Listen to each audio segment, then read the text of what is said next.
ನಾನು ಭಾಳಷ್ಟು ನಮ್ಮ ನಾಯಕರು ಹಿರಿಯ ನಾಯಕರು ಕೂಡ ಪಕ್ಕದಾಗ ಕುಂತ್ಕೊಂಡು ಒಬ್ಬ ಸರ್ಕಾರದಲ್ಲಿ ಜನಪ್ರತಿನಿಧಿ ಒಬ್ಬ ಶಾಸಕರು ನಾನು ಸೋತಿರ್ಬಾರ್ದು. ಸರ್ಕಾರ ಕಾನೂನು ಚೌಕಟ್ಟಿನಾಗ ಯಾರು ಗನ್ಮನ್ ಕೊಡ್ಬೇಕು ಯಾರಿಂದ ತಗೋಬೇಕಂತ ಸರ್ಕಾರದ ಒಂದು ನಿಲುವೈತಿ.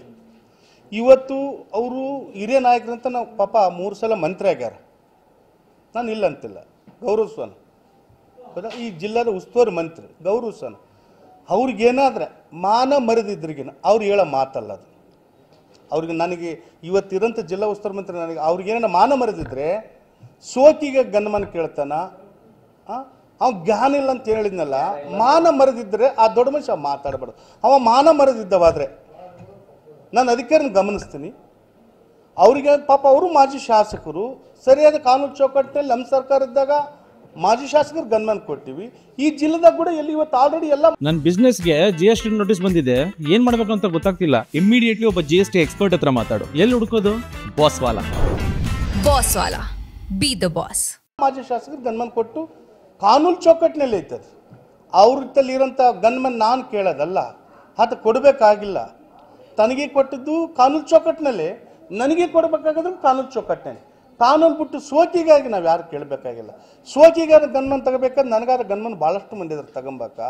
ನಾನು ಆತ್ಮಕ್ಕಿಂತ ದಡ್ಡ ಕೂಡ ನಾನು ಅಲ್ಲ. ಇವತ್ತು ಈ ರಾಜ್ಯದ ಮುಖ್ಯಮಂತ್ರಿ ಕನ್ನಡ ಬರಲಾದ ಒಬ್ಬ ಮಂತ್ರಿ ಈ ರಾಜ್ಯದಾಗಿದ್ದರೆ ನಮ್ಮ ಜಿಲ್ಲಾ ಉಸ್ತುವಾರಿ ಮಂತ್ರಿ ಶಿವರಾಜ್ ತಂಗಡಿಗೆ ಅಂತ ನಾನು ಹೇಳಕ್ಕೆ ಬಯಸ್ತೀನಿ. ಕನ್ನಡ ಬರೀರಿ ಅಂತೇಳಿ, ಕನ್ನಡದಲ್ಲಿ ಬರೀರಿ ಅಂತೇಳಿ ಪಾಪ ಮತದಾರ ಕೇಳಿದಾಗ ಅದೇನ ಶಾ ಬರೋಕ್ಕೆ ಹೋಗಿ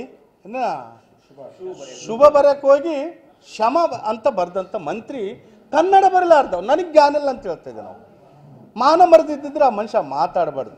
ಕಾನೂನು ಚೌಕಟ್ಟನ್ನ ಪರಿಶೀಲನೆ ಮಾಡಿ, ಕಾನೂನು ಚೌಕಟ್ಟಿನಾಗ ಅಧಿಕಾರಿಗಳು ಕೇಳಿ, ತಪ್ಪಿಲ್ಲ, ನಾನು ಹೇಳ್ತೀನಿ. ಕಾನೂನು ಚೌಕಟ್ಟಿನಾಗ ಅಧಿಕಾರಿಗಳು ಕೇಳಿ ಕೊಡಬೇಕೇ ಕೊಡಬಾರ್ದ? ಮಾಜಿ ಶಾಸಕರಿಗೆ, ತಮ್ಮ ಮೇಲಧಿಕಾರಿಗೆ, ಇವತ್ತಿರೋಂಥ ಸರ್ಕಾರದಾಗಲೇ ಇಂಟೆಲಿಜೆಂಟ್ ಅಧಿಕಾರಿ ಕೇಳಿ ಪಾಪ.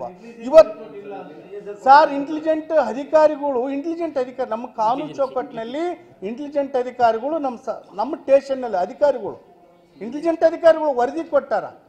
ಯಾರಿಗೆ? ಈ ಜಿಲ್ಲಾ ಎಸ್ವರಿಗೆ ಮನೆಗೆ ಕೊಟ್ಟಾರ. ಸರ್ ಈ ಮಾಜಿ ಶಾಸಕರು ಕೊಡ್ಬೋದು ಅಂತೇಳಿ ವರದಿ ಕೊಟ್ಟಬೇಕಂದ್ರೆ ನಾನು ಕೇಳಿ ಅವ್ರಿಗೆ ಕೊಡಬೇಕಾಗಿಲ್ಲ, ಮಂತ್ರಿ ಕೊಡಬೇಕಾಗಿಲ್ಲ. ಕಾನೂನು ಚೌಕಟ್ಟು ಮಂತ್ರಿ ಕೊಡಬೇಕಲ್ಲ. ಕಾನೂನು ಚೌಕಟ್ಟಿನಾಗ ಇಲ್ಲಿರೋಂಥ SP ಕೊಡೋಂಥ ವರದಿ ಐತಿ, ಅಲ್ಲಿ ಇರೋಂಥ SPಗೆ ವರದಿ ಕೊಟ್ಟಾರ. ಆ ವರದಿ ಪ್ರಕಾರ ಗನ್ಮನ್ ಕೊಡಂತ ನಾನು ಕೇಳೀನಿ, ಅಧಿಕಾರಿಗಳಿಗೆ ಕೇಳೀನಿ. ಏನು ಇಡೀ ಜಿಲ್ಲೆದಲ್ಲಿ ಎಲ್ಲರಿಗೂ ರಿಪೋರ್ಟ್ ಕೊಟ್ಟಾರ, ಇಂಟೆಲಿಜೆಂಟ್ ರಿಪೋರ್ಟ್ ಕೊಡಬೇಕಂತ. ನಾನು ಇಲ್ಲ, ಎಲ್ಲರೂ ನನ್ನ ಜೊತೆಗೆ ಸಪೋರ್ಟ್ ಮಾಡ್ತಾರ, ಎಲ್ಲರೂ ನನ್ನ ಜೊತೆಗೆ ಇದ್ದಾರ. ಈ ಕಡೆ ಬರ್ಸಿ, ಎಲ್ಲರೂ ನನ್ನ ಜೊತೆಗೆ ನನ್ನ ನಾಯಕರು. ಈ ವಿಚಾರ ಮಾತಾಡಬೇಕಾದ್ರೆ ನೀವು ಬಹಳ ಭಾವುಕರಾಗತ್ತೀರಿ. ನಾನೇನು ಭಾವುಕರಾಗಿಲ್ಲ, ಇಲ್ಲ ಹಂಗೇನಿಲ್ಲ. ಒಬ್ಬ ಉಸ್ತುವಾರಿ ಸಚಿವರು ಬಳಸಿರ್ತಕ್ಕಂಥ ಭಾಷೆ ಯಾರು ಬಳಸಬಾರ್ದು. ಹೌದು, ಸತ್ಯ ಐತೆ. ಈಗ ಕನಿಷ್ಠ ಜ್ಞಾನ ಇಲ್ಲ ಅನ್ನೋ ಪದನ ಬಳಸ್ತಾರಂದ್ರೆ ಅವ್ರಿಗೆ ಮಾನ ಮರೆದಿಲ್ಲ. ಫಸ್ಟ್ ಮಾನ ಮರೆದಂತ ಜೀವನ 2 ಬಟ್ಟೆಕ್ಕೆ ಅಂತ ನಾವು ಮಾನ ಮರೆದಿದ್ದಾರೆ. ಆ ಮಾತು ಆಡಬಾರ್ದು.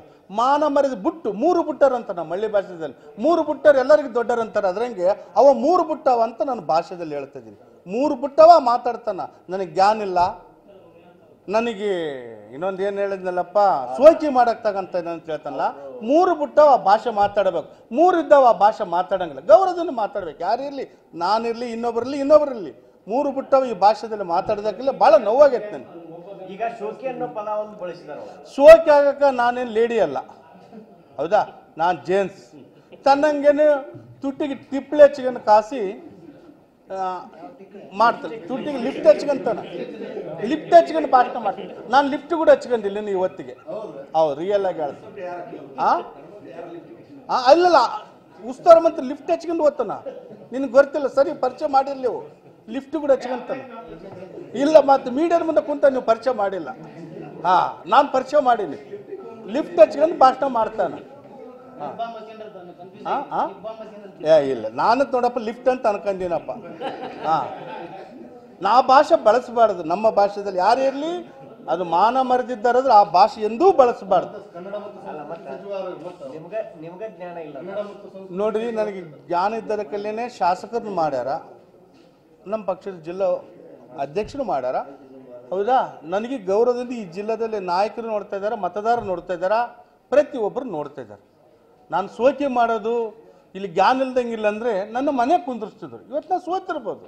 ಅವೆರಡು ಇದ್ದರಕ್ಕೆಲ್ಲ, ಜ್ಞಾನ ಇದ್ದರಕ್ಕೆಲ್ಲೇ, ಬುದ್ಧಿ ಇದ್ದರಕ್ಕೆಲ್ಲೇ ಈ ಜಿಲ್ಲೆದ ಒಂದು ಸ್ಥಾನಮಾನ ಕೊಟ್ಟು ಗೌರವದಿಂದ ನೋಡ್ತಾ ಇದ್ದಾರೆ ಇವತ್ತೆಲ್ಲ. ಕನ್ನಡ ಮತ್ತು ಸಂಸ್ಕೃತಿ ಇಲಾಖೆ ಸಚಿವರು ಕನ್ನಡ ಬರೋಕನ ಬರ್ತಿಲ್ಲ. ಮತ್ತು ಅಂಥವ್ರು ಇವತ್ತು ಮಂತ್ರಿ ಆಗ್ಯಾರ. ಮತ್ತು ತಾವು ಮಾಡ್ತಾರೆ ಸೋಕೆ, ನಾನು ಮಾಡ್ಕೊಂಬೋದು ಮೀಡಿಯಾದ ಮುಖಾಂತರ ನಿಮ್ಗೆ ಅರ್ಥ ಆಗಬೇಕು, ನಿಮ್ಗೆ ಗೊತ್ತಾಗಬೇಕು. ಸೋಕೆ ಮಾಡೋರು ಯಾರು? ಕನ್ನಡ ಬರಲಾರ್ದವ ಕನ್ನಡ ಮಂತ್ರಿಯಾಗಿ, ಕನ್ನಡ ಇಲಾಖೆನ ಮಂತ್ರಿ ಆಗಿ ತಾನು ಮಾಡ್ತಾನೆ ಸೋಕೆ, ನಾನು ಮಾಡ್ತೀನ? ಹಾಂ, ಅಲ್ಲ, ಅವ್ರಿಗೆ ಆ ಭಾಷೆನೇ ಗೊತ್ತಿಲ್ಲ. ನಮ್ಮ ಭಾಷೆಗೆ ಹೇಳ್ತಾ 3 ಬಿಟ್ಟಾರ ಮಾತಾಡಬೇಕು, 3 ಇದ್ದಾರ ಮಾತಾಡೋಲ್ಲ. ಅದಕ್ಕಾಗಿ ನಾನು ಹೇಳ್ತೀನಿ, ಅದು ಆ ಭಾಷೆ ಯಾರೂ ಬಳಸಬಾರ್ದು. ನಾನು ಹೇಳ್ತಿದ್ದೀನಿ, ಮಾನ ಮರೆದಿದ್ದ ಮನುಷ್ಯ ಇವತ್ತು ಪ್ರಪಂಚದಲ್ಲಿ ಗೌರವದಿಂದ ಬದುಕಬೇಕೆಂಬ ಮನುಷ್ಯ ಅವೆರಡು ಭಾಷೆ ಬಳಸೋದು. ಅದಕ್ಕೆ ಅವೆರಡು ಬಿಟ್ಟು ಮನುಷ್ಯ ಅಂತ ನಾನು ಭಾವಿಸ್ತೀನಿ. ನಾನು ಕಾನೂನು ಚೌಕಟ್ಟಿನಲ್ಲಿ ಹೋರಾಟ ಮಾಡೋಂಥ ಕೆಲಸ ನಾನು ಮಾಡ್ತೀನಿ. ಮುಂದಿನ ದಿನದಲ್ಲಿ ಗನ್ಮನ್ ಕೊಟ್ಟಿಲ್ಲ ಅಂದರೆ ನಾನು ಕೋರ್ಟಿಗೆ ಅಫೀಲ್ ಹೋಗೋಂಥ ಕೆಲಸ ನಾನು ಮಾಡ್ತೀನಿ. ರಿಪೋರ್ಟ್ ತಗೊಂಡು